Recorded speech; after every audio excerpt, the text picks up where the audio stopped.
telinha.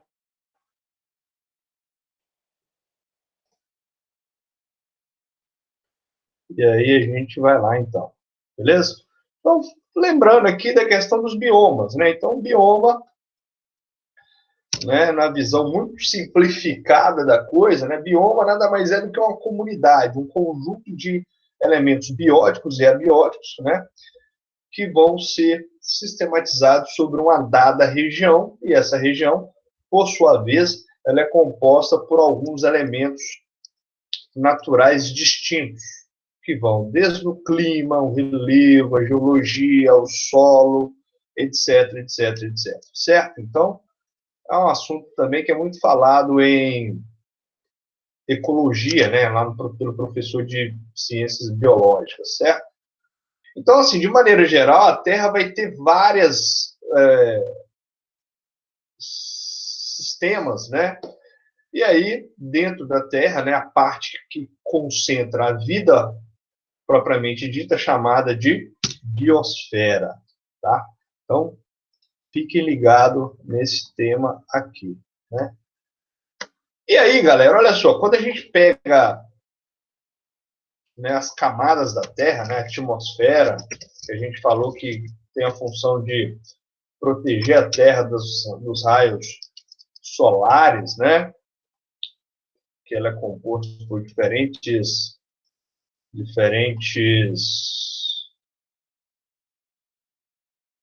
comprimentos de onda, né? Vocês devem estar tendo aula com o Marcos, né, professor de física, né? Você sabe que o Marcos foi meu aluno, né, gente? Eu ensinei física para ele, tá? Não, física não, mentira. Mas eu ensinei para ele geoprocessamento, tá? Então, eu que ensinei para ele essa questão de comprimentos de onda, espectro eletromagnético, né? E aí a gente sabe que o Sol emite ondas eletromagnéticas que vão desde o raio gama até as ondas de rádio, e aí boa parte desses raios são retidos pela atmosfera terrestre, que é composta por gases, vapores de água, etc., né? Por outro lado, né, além da atmosfera terrestre, nós temos a hidrosfera terrestre, que é onde estão as águas, né? Seja no estado físico, sólido, gasoso, né? E a gente sabe que a distribuição da água no planeta é extremamente desigual, né? 97,5% da água do planeta é salgada, dos outros 2,5%, mais de 90% está retida nas geleiras e somente 0,4% da água do planeta é acessível aos seres humanos, né? E, por outro lado, a parte sólida da Terra, que é a litosfera terrestre, que a gente já falou, né? Dela, dos agentes externos, das rochas, etc., né? Se tiver alguma dúvida, me falem, por favor. Então, esses caras aqui, eles vão interagir, digamos assim, e aí a gente vai ter a formação da nossa biosfera terrestre. E aí, uma coisa interessante para a gente pensar é na relação das paisagens naturais do planeta, né? Então, a gente lembra que há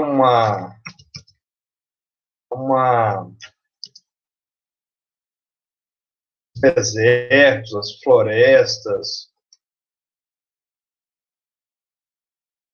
Fala, Anthony, legal. As paisagens do planeta, né, os desertos, as grandes florestas, né, elas resultam basicamente da interação desses fatores que a gente colocou aqui, que é a litosfera, a hidrosfera e a atmosfera terrestre, certo? Então, só para a gente lembrar aqui. Bom, os biomas, né, as vegetações, elas estão muito ligadas à questão climática. Então, a gente sabe, né, que o planeta Terra ele tem basicamente um sistema, né, de fluxo de energia que vai explicar, por exemplo, o aumento da temperatura próximo ao calor, próximo à Terra, né? Essa região tem maior concentração Fala, Aguinaldo. Legal. Então, vamos lá. Então, repare, a gente fala dos climas, né? Então, a gente lembrou que, quando a gente vai falar dos climas, é preciso pensar, né, que os climas são organizados, elementos do clima. E aí, quais são os elementos do clima? Né? Temperatura, precipitação, umidade, pressão atmosférica, né? E os ventos. Correto? Então, cara, esses sujeitos aqui são responsáveis pela a capacidade da gente fazer as regiões climáticas, ou seja, classificar o clima. Tá? Então, isso só é possível a partir da interação desses caras aí, certo? Por outro lado, a gente tem que lembrar que há elementos, ou que há, melhor dizendo, que há fatores, né,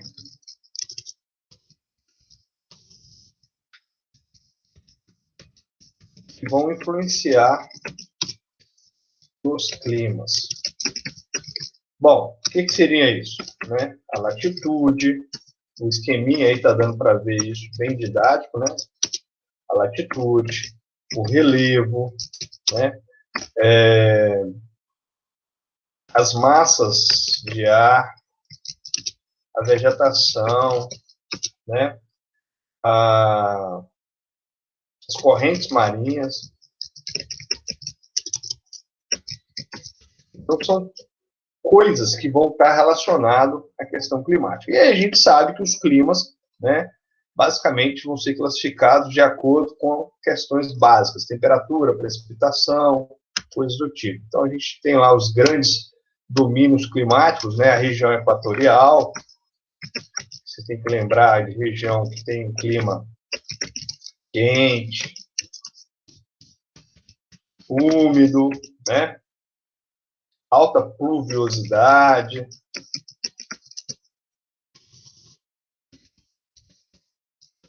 Aí repara uma coisa interessante, né? Se eu pego a região de clima equatorial, qual o tipo de vegetação que tem nessa região, né? Além disso, a região de clima equatorial é marcada por uma única estação do ano, né? E aí a vegetação que está relacionada a essa região é a vegetação tropical, né? Tropical úmida de florestas baixas, ou a floresta equatorial, né? Que basicamente vão ser marcadas por plantas perenes. O que quer dizer perenes? Não perdem folhas, certo? Né? Latifoliada. O que quer dizer isso, professor? Folhas largas, né? São aquelas folhas, árvores gigantes, com folhas gigantes, né? E uma característica marcante é a biodiversidade. Então, repare, na medida que a gente faz a relação do clima, você vai ter também uma relação bem direta com a vegetação. Esse esqueminha que está aqui, galera, ajuda você a entender isso. Repare, na região equatorial, você tem baixa latitude, né, e baixa altitude. Então, o que vai acontecer aqui? Você vai ter esse domínio natural, floresta tropical. Você vê plantas de diversos tipos, diversos tamanhos, etc. Né? Quando tu aumenta a latitude, o que vai acontecer com a temperatura? A temperatura diminui. Se ela diminui, olha o que está acontecendo com a vegetação. Ela vai ficando mais homogênea, né? Ou seja, acima ali da zona temperada, você vai ter as florestas da taiga, floresta boreal, né, que é tipo as coníferas, e lá no Polo Norte ou no extremo sul você vai ter a tundra, né, Então, a gente vê essa faixa aqui ilustrando isso. Então, por que acontecem essas mudanças da paisagem aqui natural? Ora, porque está tendo mudança desde a temperatura, desde os elementos climáticos até a questão de relevo, tá? Então, aqui a gente tem que pensar nisso aí de maneira revisional, tá? Então, aqui a gente tem os grandes domínios naturais do planeta, né? Então, vocês podem reparar aqui a região equatorial, né? Próximo ao Equador, onde você tem a floresta equatorial amazônica, a floresta equatorial do Congo, né? As florestas do Sudeste Asiático. Quando tu aumenta a latitude, o que, que vai acontecer? Você sai aqui do Trópico de Câncer e entra numa zona temperada. Ora, não por acaso os desertos estão em áreas de zona temperada, né? Como é o caso do deserto da Namíbia, Kalahari, o deserto australiano, né? O deserto aqui do Atacama. Só no Brasil que não tem deserto, porque Deus não quis que o Brasil tivesse deserto, certo? Concorda comigo? Não, meus caros, tem outras argumentações que são importantes, né? Repare, em todo o planeta você vai ter regiões similares à do Brasil que tem deserto, só no Brasil que não tem. Ora, a Amazônia é a argumentação para isso, por causa dos rios voadores. Rios voadores, o que são os rios voadores? Né? Então a gente entende, né, que a floresta amazônica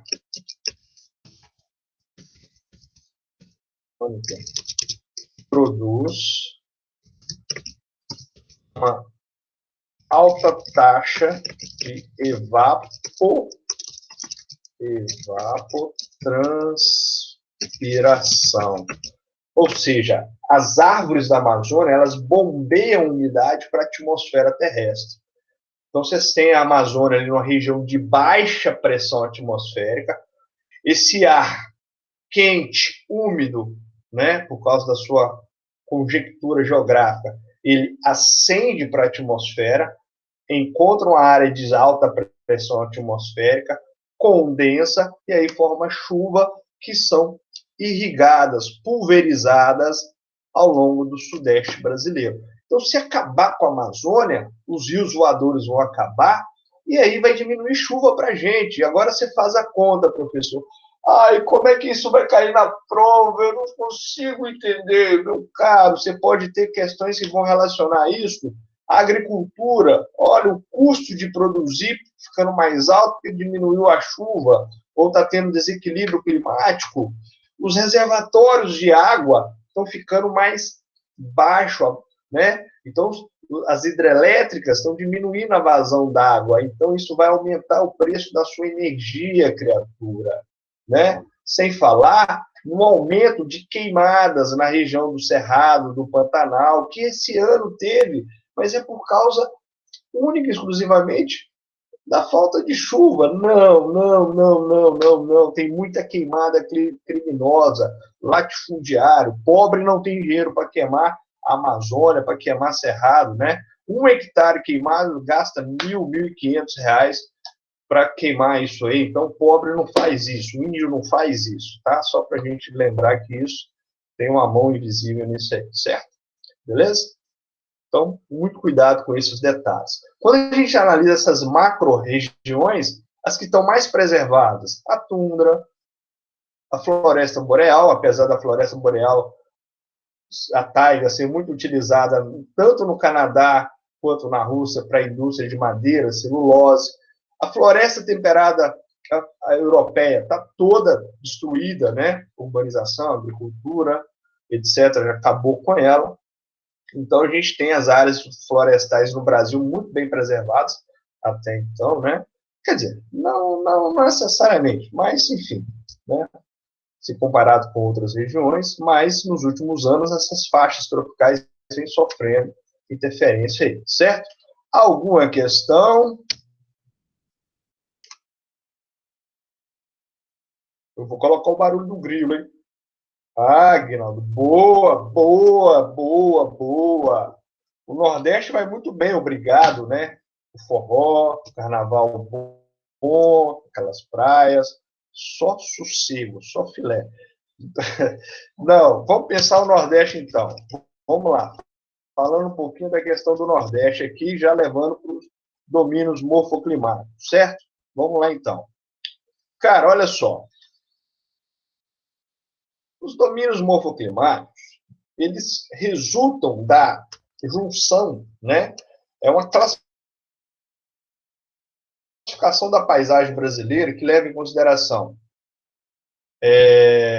solo, relevo, hidrografia, vegetação, clima, né? O Aziz Nassib Abissabia, né? Grande geógrafo brasileiro aí que criou essa classificação desse mapa que está aparecendo para vocês, ele pensou, né? Olha, vamos fazer um mapa do Brasil de unidades da paisagem, de unidades naturais do Brasil, mas qual é o critério? Então ele lembrou, vamos pegar aí o relevo, o clima, o solo, esses fatores, vamos juntar e fazer uma classificação para ver o que dá. Então ele dividiu o Brasil em 6 domínios morfoclimáticos. Amazônico, né? O amazônico é chamado aí de terras baixas florestadas, né? Então qual que é a dinâmica da Amazônia? Floresta densa, fechada, latifoliada, alta biodiversidade, que nos últimos anos vem sofrendo alguns impactos ambientais, como a mineração, a agricultura nessa faixa aqui da Amazônia Meridional, Amazônia Oriental, Amazônia Ocidental, Amazônia Setentrional. Cuidado com essas terminologias, tá? Ficou dúvida em relação a isso? Ficou, eu sei que ficou. Eu sei que ficou. Eu estou dando aula, eu sempre vou deixar dúvida. Então, aqui é setentrional, né? Aqui é chamada de Amazônia Oriental. Cuidado com esses termos aí. A gente corrigiu uma questão sobre isso, né? Sobre a questão do rio lá Tietê. Amazônia Ocidental e Amazônia Meridional. Eu já vou falar do Nordeste, calma aí, tá? Certo? Então, cuidado com isso aí, tá? Então, nessa faixa da Amazônia Meridional é onde se dá o arco do desmatamento, é onde você está indo o avanço do agronegócio, da pecuária, né? Para justificar aí essas questões, beleza? Então, cuidado com esse processo aí. Bom, sobre o Nordeste, então. O Nordeste. Eu tenho aqui um resumo sobre o Nordeste, vamos ler ele aqui de uma vez. De Morro, Araucárias, Caatinga. Tá, então vamos lá. Olha só, reparem. Aqui a gente tem o domínio da Caatinga. Então, o que se constitui esse cara, gente? Então, a gente vai ter uma vegetação que vai ser basicamente formada por musgos, musgo não, por cactos, né? Por vegetação xerófila, vou até colocar aqui, né? Vegetação xerófila, né? Raízes profundas, né? Plantas com raízes profundas, né? Que basicamente é uma forma como a vegetação adaptou, né? Ao semiárido nordestino, certo? Então, o semiárido nordestino ele vai ter clima quente, né? Com chuvas escassas e mal distribuídas. Agora, como é que eu analiso isso, né? Então, vocês aprenderam lá no 7º ano que o Nordeste ele é dividido em zona da mata, agreste, sertão e meio norte, tá? A zona da mata é aonde compreende a faixa de Mata Atlântica. Chuvas mais bem distribuídas em função de quê? Umidade do mar, vento em direção ao continente, relevo, chuva orográfica. Então, você tem uma dinâmica de precipitação mais distribuída ao longo do ano. Você sai do litoral do Nordeste, o que vai acontecer? Começa a subir a Serra do Borborema. O que acontece? No vértice contrário ao Borborema, já começa a entrar o que a gente chama de agreste. O agreste, ele não é tão seco quanto o sertão, tá? Mas há uma distinção aí. O que é importante vocês lembrarem? Que o Nordeste, ele tem o agreste, ele pode ter faixas com temperaturas um pouco mais amenas por causa da presença de relevo mais elevado, que é as serras, as escarpas, decorrente daqueles escudos cristalinos que eu já comentei com vocês. Você desce um pouquinho a serra ali do agreste, entra na região de depressão. Aí você entra na depressão sertaneja, né? E na depressão São Franciscana. Aí, meu irmão, aí você vai já entrar no polígono da seca, né? Que é a área que você vai ter precipitações bem reduzidas em função tanto de pressão atmosférica, tanto de dinâmica atmosférica, quanto também da questão do relevo, bem como a presença de vegetação xerófila. Ai, professor, agora você me complicou tudo. Por que a vegetação do Nordeste influencia na seca? Meu filho, olha esse cacto aqui. Você está vendo alguma folha aqui nele?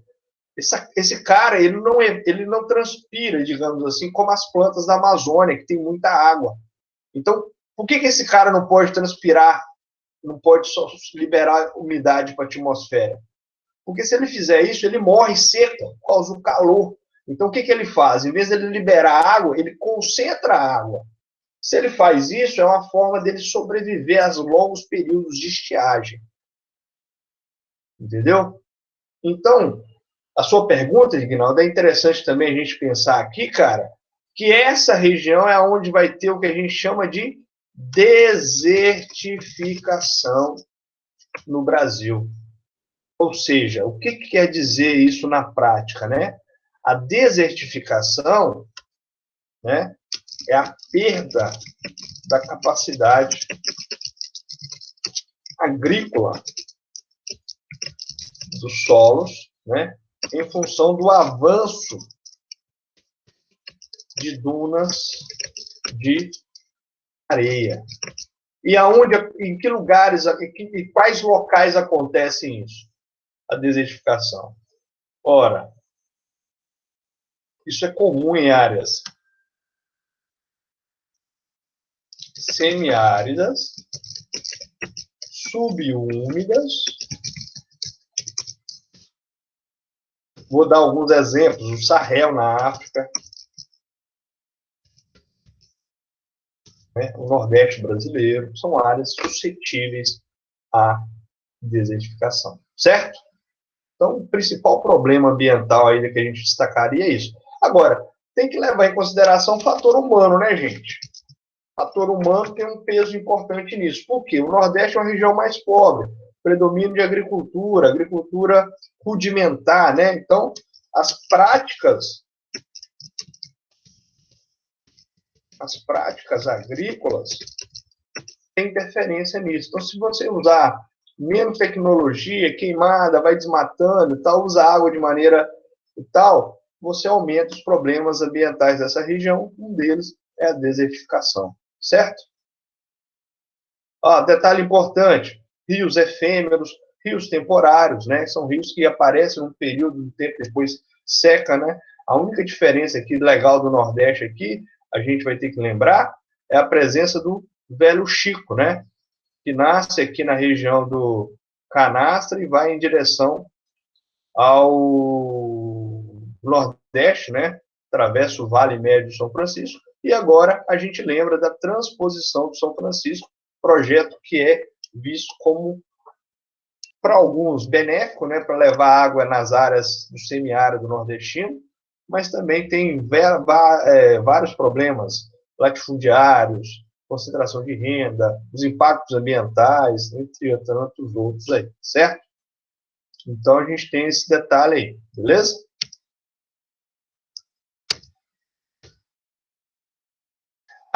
Outra coisinha importantíssima aqui, galera. Olha só a característica dos solos aqui do Nordeste, ó. Rico em minerais, pobre em matéria orgânica. que isso tem a ver? Isso tem a ver com o intemperismo físico predominante aqui. Entendeu? Ah, tá, Aline. Tá, vou voltar no mapa aqui, a gente volta na questão do setentrional aí, beleza? Sem problema. Tá? Então, eu falei o que... Ah, tá. Então, certinho aí, gente, beleza? Vamos voltar aqui na questão do mapa aqui, só para a gente pegar aqui. Então, quando eu falo na Amazônia, né, a gente divide ela em algumas regiões. Hoje é comum falar, por exemplo, ó, essa parte da setinha azul aqui, ó, é onde está a Amazônia Meridional. Tá? O sul da Amazônia. É a mesma coisa de sul. Eu que estou querendo ferrar com a vida de vocês, colocando esses termos difíceis, tá?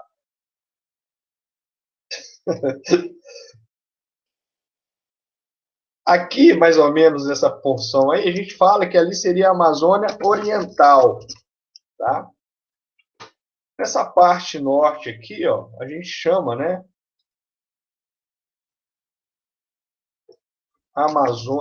Parte setentrional. Setentrional, gente, é o mesmo que norte. Eu que estou usando um vocabulário mais rebuscado, né? Para impressionar vocês. Mentira, gente, não tem nada a ver disso. E aqui seria a parte ali da Amazônia Ocidental. É só levar em consideração os pontos cardeais, né? Pontos cardeais. Os pontos cardeais. Certinho? Setentrional, norte, ocidental, opoente, Amazônia aqui no sul meridional, o sul, e aqui oriental ou leste. Beleza? Fechou aí?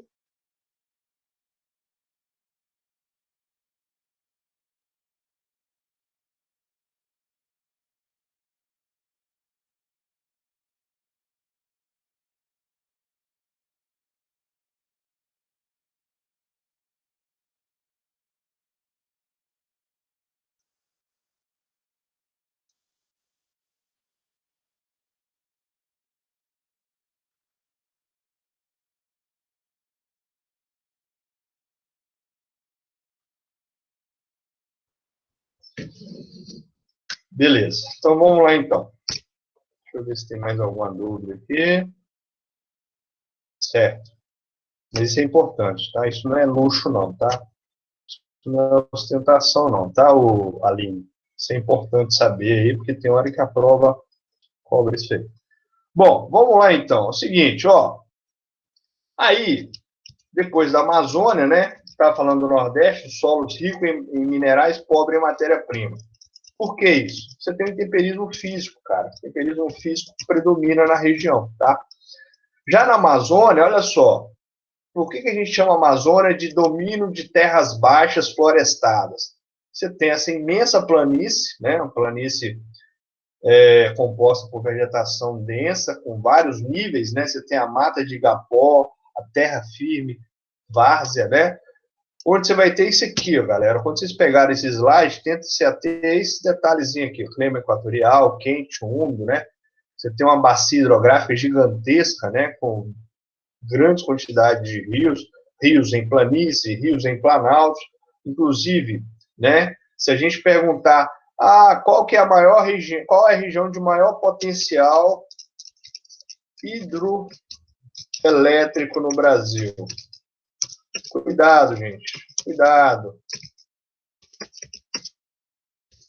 É a região norte, tá? Mas é toda a região norte? Não, criatura. Principalmente nas regiões de planaltos, onde você tem os escudos cristalinos. Porque você tem a área de sedimentação, ao rio, como é que ele fica? Olha só. Isso aqui é característica de rios em planície. Porque se fosse um rio em planalto, ele era mais linear, ele é mais reto. Então, aqui é péssimo para gerar energia, mas é bom para navegação, tá? Então, ó, quando a gente pega o mapa do Brasil, né, a gente vê lá os escudos cristalinos, etc. e tal, aí a gente pega, que seria isso aqui, parece uma coxa de frango, né? Deve ser porque eu estou com fome. Então, essa parte norte aqui da Amazônia é onde tem os escudos cristalinos. Essa parte é o sul da Amazônia, é onde você tem o Planalto Brasileiro. E essa parte, onde é que está reta aqui, é onde você tem a planície, onde tem o rio, que não deve ser legal para gerar energia elétrica, tá? Então, cuidado com esse detalhe aí importante, né? Bom, outro domínio morfoclimático muito cobrado em prova, o cerrado, né? O cerrado, para quem não sabe, é uma floresta tropical. Essa floresta tropical, ela é composta por diferentes tamanhos, né? Você tem aqui essa imagem bem didática para a gente ver a diversidade do cerrado brasileiro. Então, você tem aqui essa palhazinha, esse capim aqui, que é uma vegetação herbácea, tá? Então, vou usar o termo aqui, ó, herbácea.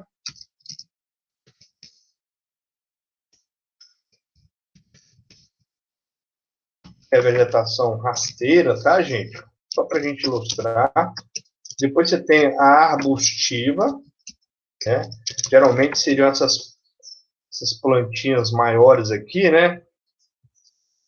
Geralmente os arbustos, eles são de 2, 3 metros e são espaçados, não é aquela planta juntinha, parecendo um carnaval, né? Todo mundo no bolo doido ali. E no caso do cerrado, você tem também o extrato arbóreo, né? Que já são árvores de maior porte, que pode variar, certo? Bom, o relevo do cerrado. Geralmente você vai ter as chapadas e os chapadões. Olha essa imagem ao fundo, olha, bem plano. Isso aqui, gente, para agricultura é fantástico. Por quê? Você tem um relevo relativamente plano, você tem também um solo constituído por latossolos, tá? Latossolos. Esses caras compreendem mais ou menos 80% das regiões tropicais. O que isso tem a ver com a minha vida, professor? Tem tudo a ver, criatura. Você quer ver por quê? Olha só, repare. Qual a área mais densamente agricultada no Brasil hoje?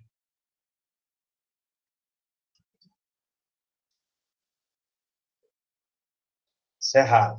Beleza? Qual a característica do solo do cerrado? Ó, professor, o cara me falou aí que é o latossolo. Latossolo, qual que é a característica dele? São solos profundos,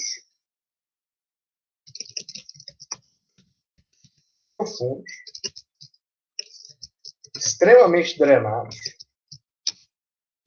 pobres em minerais,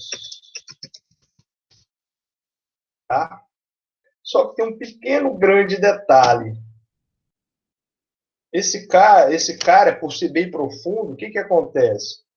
Ele passa pela correção química, aí vem aquela aulinha básica de agricultura, né?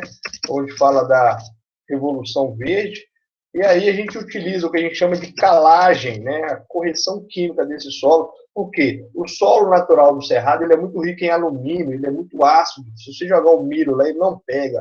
Então, às vezes, você tem que fazer essa correção química dele. E a Revolução Verde criou uma série de recursos para poder fazer isso. Outra coisa muito legal do cerrado é o fato dele ter grandes bacias hidrográficas, tá? Você tem a do Tocantins, Araguaia, São Francisco, você tem várias bacias hidrográficas, e no caso de uma região de clima tropical, né, que tem um período de estiagem, você consegue fazer com que ele mantenha a produção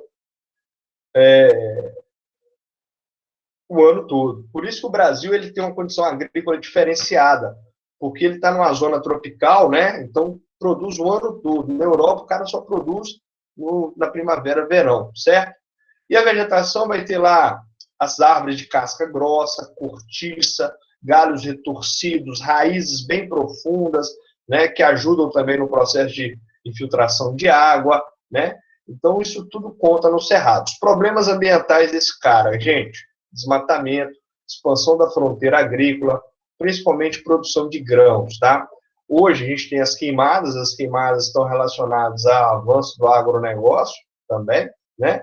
E hoje você tem conflitos socioambientais importantes, como pequenos e médios agricultores sofrendo com os grandes latifundiários, as comunidades tradicionais e indígenas sofrendo com o avanço do agronegócio, como é o caso do Matopiba, né, que é aqui do oeste da Bahia, Piauí, Tocantins, Maranhão, né, agora o Selba também.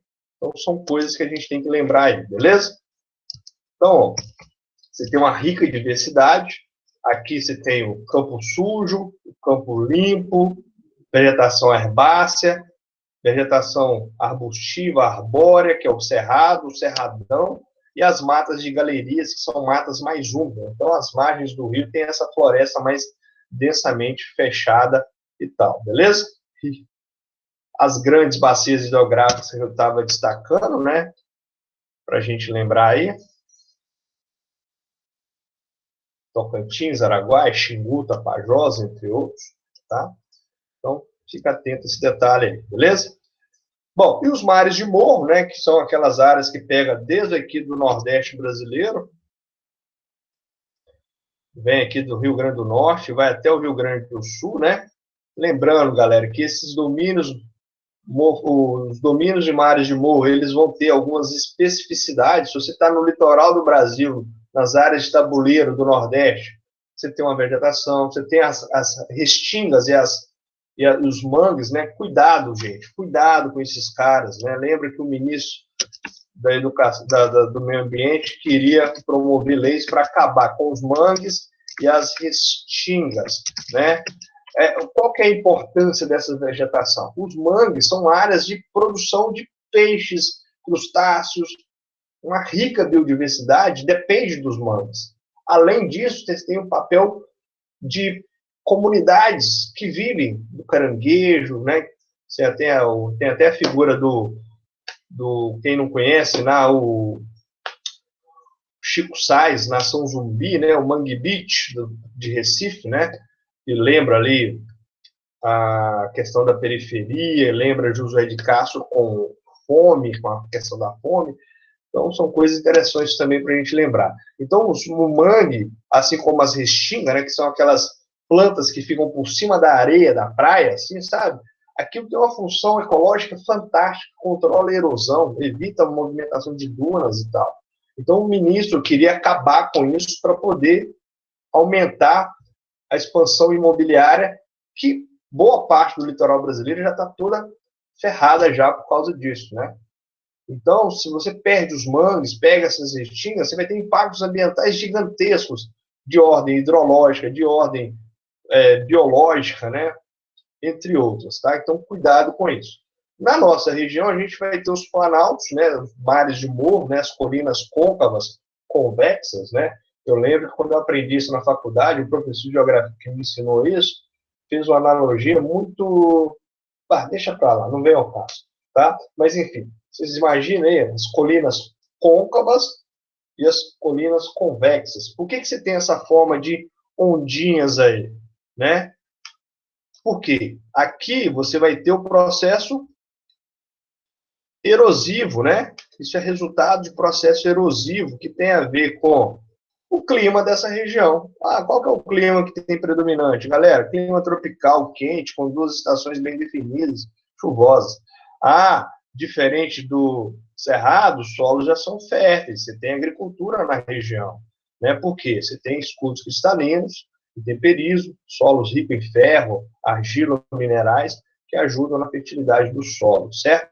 Bicho, 3.500 municípios do Brasil estão dentro do que era antes Mata Atlântica, estão dentro antes do que era domínios de mares de morro, né? Então, é um bioma que é densamente desmatado. Agricultura, pecuária, processo de colonização, industrialização, etc. Qual a importância desses caras, bicho? Você tem que lembrar que tem bacias hidrográficas que são formadas nesse contexto. Então, quando você tira a vegetação, aumenta a erosão, aumenta o assoreamento, aumenta uma série de problemas e vão diminuir a questão da água, certo? Então, cuidado com essa questão aí, tá?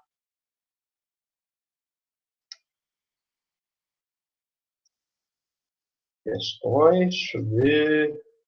Pode acontecer dois domínios. Tá, vamos lá então. pode acontecer o seguinte, o Aguinaldo, vamos lá. O que pode acontecer? Vou dar o exemplo do Cerrado, meu caro.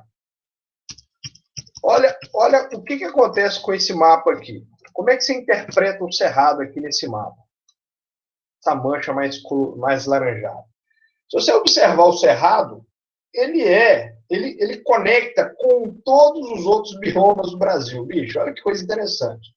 Então, você tem uma área que o Cerrado encontra com a Caatinga, com a Mata Atlântica, com o Pantanal, com a Amazônia, até mesmo aqui na pontinha aqui com a Araucária, tá? O que quer dizer isso? Nada, né? Brincadeira, tem uma explicação. O Cerrado, ele é um grande ecótono, ou seja, ele é uma área de transição que parte de um bioma para outro. Só que ele meio que faz um processo degradê do processo. Não sei se deu para entender essa metáfora minha aí. Então, para você não sair abruptamente da Amazônia e entrar numa área de morro, você passa pelo Cerrado, que ele vai servir como transição, certo? Agora, repara uma coisa. Dentro da Amazônia, a gente tem áreas que lembram o Cerrado, certo? Você tem me fugiu o termo agora, cara. Eu vi até uma aula sobre isso esses dias, de uma professora da Federal do Maranhão. Capinara. Não esqueci o termo. Mas dentro aqui, bicho, é comum você encontrar algumas áreas que podem ter umas vegetações diferentes, entendeu? Isso são chamadas zonas de tensão ecológica. E o que pode explicar isso? Aquela região tem um solo diferente, tem uma geologia diferente, tem um relevo diferente, entendeu? Então, às vezes, acontece isso. Na própria Mata Atlântica, você vai ter isso. Então, você vai ter a floresta, a Mata Atlântica transmontana, montana. O que quer dizer? Uma está mais baixa, a outra está mais alta. Então, vai variar um pouquinho a característica de uma para outra, certo? Então, a gente consegue fazer essas análises aí. Quando eu falei do solo profundo, quer dizer o seguinte, que você tem lugares que pode ter até 3 metros de profundidade de solo, tá? Com material mais bem evoluído, digamos assim. Porque vocês têm que lembrar o seguinte, galera, quando a gente pega o solo, né, dependendo do tipo de região, você vai ter uma região de rocha, uma região de rocha apodrecida, né, intemperizada, uma região já com solo mais intemperizado, com o horizonte e aí, ó, só uma pontinha aqui, ó, que é solo, que é onde você tem matéria orgânica, micro-organismo, oxigênio, água e minerais. E aí é onde acontece a vegetação. Beleza? Então, quando você tem solos mais profundos, você consegue ter um solo mais desenvolvido, com menos rocha e com mais material intemperizado. Em alguns casos, você corrige quimicamente e isso fica de boa. Beleza? Não deu tempo aqui. Certinho? Então, respondi aí, né, Guilherme? As questões aí, tá? Bom, vou mandar aqui, vocês já têm um link das aulas que eu tenho já, não já?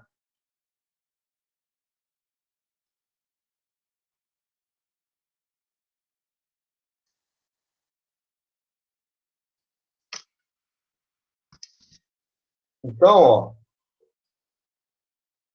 vou mandar de novo aqui, assiste umas aulinhas aí, às vezes não é só assistir a aula, gente. Às vezes é só ir lá dar uma olhada, aparece esse cara que vos fala com essa